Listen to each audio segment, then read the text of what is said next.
ಇನ್ನು ಗಿರಿ ಅವರು ನಿಧನ ಹೊಂದಿದ್ದಾರೆ ಅನ್ನುವಂಥ ಸುದ್ದಿ ಕೇಳಿ ಒಂದಷ್ಟು ಸೋಷಿಯಲ್ ಮೀಡಿಯಾದಲ್ಲಿ ಕೆಲವೊಂದು ಮಾತುಗಳು ಮತ್ತು ಒಂದು ಕುಡಿತಕ್ಕೆ ದಾಸರಾಗಿದ್ರೇನೋ ಹಾಗಾಗಿ ಇಷ್ಟು ಬೇಗ ಜೀವ ಹೋಯ್ತೇನೋ ಅನ್ನುವಂಥ ಮಾತು ನಿಜನಾ ಅದು ಅಥವಾ ಅವರು ತುಂಬಾ ಅಡಿಕ್ಟ್ ಆಗಿದ್ರ ಅಥವಾ ಲಿಮಿಟ್ ಆಗಿದ್ರ ಹೇಗೆ? ಈಗ ಕುಡಿತ ಅನ್ನೋದು ಒಬ್ಬ ಮನುಷ್ಯ ಇದ್ದಾಗ ಒಂಥರ ಇಲ್ದಿದಾಗ ಒಂಥರ. ಇಲ್ದಿದಾಗಂತೂ ಕೆಲವ್ರು ಮಾತಾಡೋದೇ ಇರ್ತಾರೆ. ಹಾಗಂತ ಒಬ್ಬ ವ್ಯಕ್ತಿ ಹೋದ್ಮೇಲೆ ಅವನನ್ನು ಒಂದು ಖುಷಿಯಾಗಿ ಕಳಿಸ್ಕೊಡ್ಬೇಕು. ಪ್ಲಸ್ಸು ಮೈನಸ್ಸು ಎಲ್ಲರಲ್ಲೂ ಇರುತ್ತೆ. ಈಗ ಯಾರು ಕುಡಿಯಲ್ಲ ಅಂತ ಇರ್ತಾರೆ, ಎಲ್ಲರೂ ಇರ್ತಾರೆ, ಅವ್ರವರು ಪರ್ಸನಲ್ ಆಗಿರುತ್ತೆ. ಹಾಗಾಗಿ ನಾವು ಅವರ ಕೆಲವೊಂದು ಪರ್ಸನಲ್ಲು ನಾವು ಏನು ಕೇಳೋಕ್ಕೆ ಹೋಗೋದಿಲ್ಲ. ಬಟ್ ಮಾಡ್ತಾಯಿದ್ದ ಚೆನ್ನಾಗೂ ಇದ್ದ.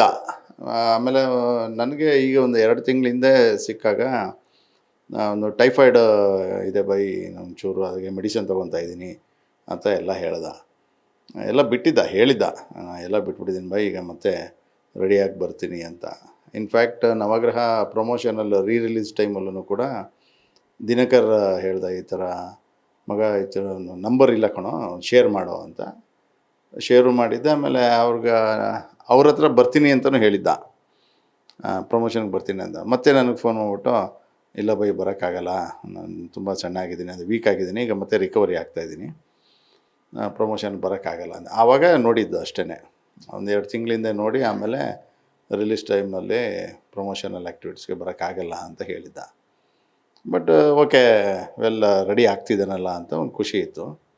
ಸಡನ್ನಾಗೆ ನೆನ್ನೆ ಹೇಳಿದೆ. ಅದು ಏನೋ ಮನೇಲೇ ಬಿದ್ದು, ಏನೋ ದೀಪ ಹಚ್ಚುವಾಗ, ದೇವ್ರ ದೀಪ ಹಚ್ಚುವಾಗ ಏನೋ ಬಿದ್ದು ಈ ಥರ ಪ್ರಾಣ ಹೋಯಿತು, ಹಾರ್ಟ್ ಅಟ್ಯಾಕ್ ಆಯಿತು ಅಂತ ಬಂತು.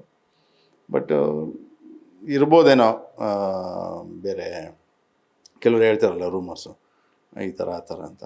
ಬಟ್ ಅದಂತೂ ನನಗೆ ಗೊತ್ತಿಲ್ಲ, ಯಾಕಂದರೆ ನಾನು ನೋಡಿರೋದನ್ನು ಹೇಳ್ಬೋದು. ನೋಡಿಲ್ಲದೆ ಸುಮ್ಮನೆ ಇನ್ನೊಬ್ಬ ವ್ಯಕ್ತಿ ಬಗ್ಗೆ, ಅದು ತೀರ್ ಹೋದ ವ್ಯಕ್ತಿ ಬಗ್ಗೆ ಹೇಳೋದು, ಗೊತ್ತಿಲ್ಲದೆ ಹೇಳೋದು ತಪ್ಪಾಗತ್ತೆ ಅಂತ. ಆಗಾಗ ಭೇಟಿ ಆಗ್ತಿದ್ರಿ ಅನ್ಸುತ್ತೆ, ಆದರೆ ಸಿನಿಮಾ ಅವಕಾಶಗಳು ಅವ್ರಿಗೆ ಬರ್ತಿರ್ಲಿಲ್ಲ ಅಥವಾ ಇವ್ರು ಒಪ್ಕೊಂಡು ಮಾಡ್ತಾ ಇರಲಿಲ್ಲ, ಇವರೇ ಸಿನಿಮಾ ಇಂಡಸ್ಟ್ರಿಯಿಂದ ದೂರ ಇದ್ರ ಹೇಗೆ ಸರ್? ಅವಕಾಶನೂ ಕೂಡ ಬರ್ತಿರ್ಲಿಲ್ಲ ಅಂತಲೂ ಒಂದು ಬೇಸರ ಇತ್ತು. ನಾನು ಕೇಳುವೆ, ಯಾಕೋ ಈ ನಡುವೆ ಕಡಿಮೆ ಆಯ್ತಲ್ಲೋ ಅಂತ. ಯಾಕಂದರೆ ನನಗೆ ಭಾಳ ಹತ್ರ ಇರೋದು ನನ್ನ ಮನೆಗೂ ಅವನಿಗೂ. ಆಮೇಲೆ ನನ್ನ ಮಕ್ಕಳನ್ನ ಕಾಲೇಜಿಗೆ ಬಿಟ್ಟು ಬರುವಾಗ ಅದೇ ರೋಡಲ್ಲಿ ಬರ್ತಾಯಿದ್ದಿದ್ದು. ಒಂದು ಸರಿ ಅಲ್ಲಿ ಸಿಗೋವನು, ರೆಗ್ಯುಲರ್ ಒಂದು ಅಡ್ಡ ಇದೆ ಒಂದು, ಅಲ್ಲಿ ಟೀ ಕುಡಿಯೋನು, ಅದು ಇದು ಅಲ್ಲೇ ಸಿಕ್ಕಾಗ, ಏನಗ್ರಿ ಏನು ಮಾಡ್ತಿದ್ಯಾ? ಇಲ್ಲ ಬೈ, ಬೈ ಆರಾಮ, ಮನೇಲೆಲ್ಲ ಹೇಗಿದ್ದಾರೆ, ಮೇಡಮ್ ಹೇಗಿದ್ದಾರೆ, ಮಕ್ಳು ಹೇಗಿದ್ದಾರೆ ಎಲ್ಲ ಕೇಳೋನು. ಎಲ್ಲ ಚೆನ್ನಾಗಿದ್ದಾರಪ್ಪ, ನೀನು ಹೆಂಗಿದ್ಯಾ, ಏನು ಮಾಡ್ತಿದ್ಯಾ ಅಂದ. ಇಲ್ಲ ಬೈ, ಈಗ ಬೇರೆ ಯಾವುದೋ ಒಂದು ಬಿಸ್ನೆಸ್ ಮಾಡ್ತಾಯಿದ್ದೀನಿ, ಅವಕಾಶಗಳಿಲ್ಲ ಬೈ ಅದಕ್ಕೆ ಅಂತ ಹೇಳೋನು. ಪಾಪ ಬೇಜಾರಾಗೋದು ಒಂದೊಂದು ಸರಿ.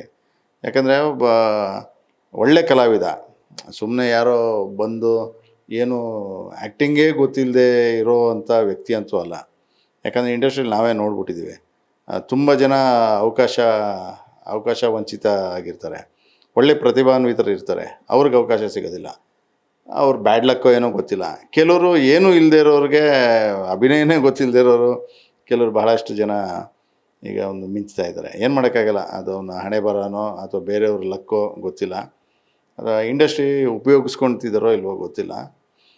ಅಂದರೆ ಸ್ವಲ್ಪ ಸ್ವಾಭಿಮಾನಿ ಅಂತೂ ಇದ್ದ. ತುಂಬ ಎಲ್ಲೂ ಕೇಳೋ ರೀತಿ, ಬೇರೆಯವ್ರನ್ನ ಹೋಗಿ ಅವಕಾಶ ಕೇಳೋದು ಆ ರೀತಿ ಇರ್ತಿರ್ಲಿಲ್ಲ. ಬಿಗಿನಿಂಗ್ ಟೈಮಲ್ಲಿ ನಾನು ಒಂದಷ್ಟು ರೆಫರ್ ಮಾಡಿದ್ದೆ. ಇನ್ಫ್ಯಾಕ್ಟ್ ದರ್ಶನ್ ಅವರು ಕೂಡ ಒಂದಷ್ಟು ಸಿನಿಮಾಗಳು ರೆಫರ್ ಮಾಡಿದರು. ಬಟ್ ಅವರಲ್ಲಿ ಏನು ಒಂದು ಮೈನಸ್ ಇತ್ತೋ ಅದರಿಂದ ಏನೋ ಒಂದು ಆಗಿರ್ಬೋದು. ಒಂದು ಸ್ವಾಭಿಮಾನ ಅನ್ನೋದನ್ನು ಬಹಳ ಇತ್ತು ಆತನಿಗೆ. ಯಾಕಂದರೆ ಅವರ ಅತ್ತೆ ಹೇಳ್ತಾಯಿದ್ರು ಇವತ್ತು, ಹೋಗೋ ಅರಸು ಮನೆ ಇಲ್ಲೇ ಅಲ್ವಾ, ಹೋಗು ಅವ್ರ ಜೊತೆ ಇರೋ, ನಿಂಗೊಂಚೂರು ರಿಲ್ಯಾಕ್ಸೇಷನ್ ಇರುತ್ತೆ. ಅವ್ರು ಯಾವ್ದಾದ್ರು ಮಾಡ್ತಾಯಿದ್ದಾರೆ, ಸುಮಾರು ಸಿನಿಮಾಗಳು ಸೀರಿಯಲ್ಸ್ ಮಾಡ್ತಿದ್ದಾರೆ, ಯಾವುದೋ ರೆಫರ್ ಮಾಡ್ತಾರೆ, ಹೋಗು ಅಂತ. ಒಂಥರ ಸ್ವಾಭಿಮಾನಿ ಪಾಪ. ಒಂಚೂರು ಎಲ್ಲೋ ಒಂದು ಟಚ್ ಇದ್ದು ಎಂಗೇಜ್ ಆದರೆ ಯಾವತ್ತೂ ಒಬ್ಬ ಮನುಷ್ಯನಿಗೆ ಒಂದು ಖಿನ್ನತೆ ಬಿಟ್ಟೋಗುತ್ತೆ.